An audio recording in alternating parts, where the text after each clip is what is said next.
The Aristocrat's Conscience, 1837 to 1860. The Van Loo Mansion stood on a hill in Richmond, a monument to old Southern wealth built on tobacco and tradition. But beneath its grand facade, a quiet internal war had been brewing in the heart of Elizabeth Van Loo for decades. Lizzie, as she was affectionately called, was a product of two worlds. Her early years were spent amidst the polite brutality of Richmond society, where the rustle of silk gowns was often juxtaposed with the clinking of chains. Yet a formative period spent studying in Philadelphia, a city bustling with abolitionist fervor, had irrevocably poisoned her to the comforts of her Southern heritage. She returned home not with a desire to marry and manage the household, but with a profound, aching sense of moral duty.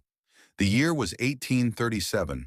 Her father, a successful merchant, often spoke of property, but Lizzie only saw human beings. She saw the whip marks, the fear in the eyes of the enslaved, and the casual cruelty of her neighbors. Her conscience, honed in the North, screamed in protest.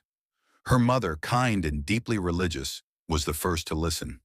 Slowly, carefully, Lizzie convinced her parents that their faith demanded a radical action: the emancipation of their own enslaved people. It was a perilous, drawn-out process. Richmond was unforgiving of such betrayals. By the 1840s, the Van Loos had not only legally freed their slaves, but had spent a considerable sum, a piece of Lizzie's own inheritance, to ensure their resettlement and protection.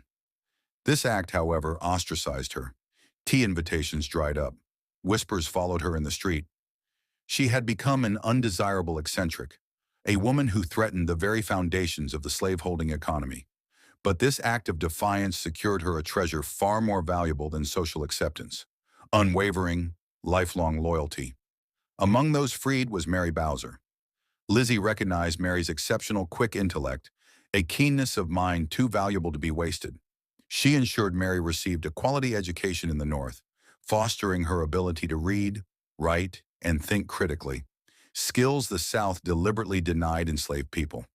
When Mary returned to Richmond, she did so as a free woman, often working domestic jobs, but secretly remaining Lizzie's devoted confidant and intellectual partner.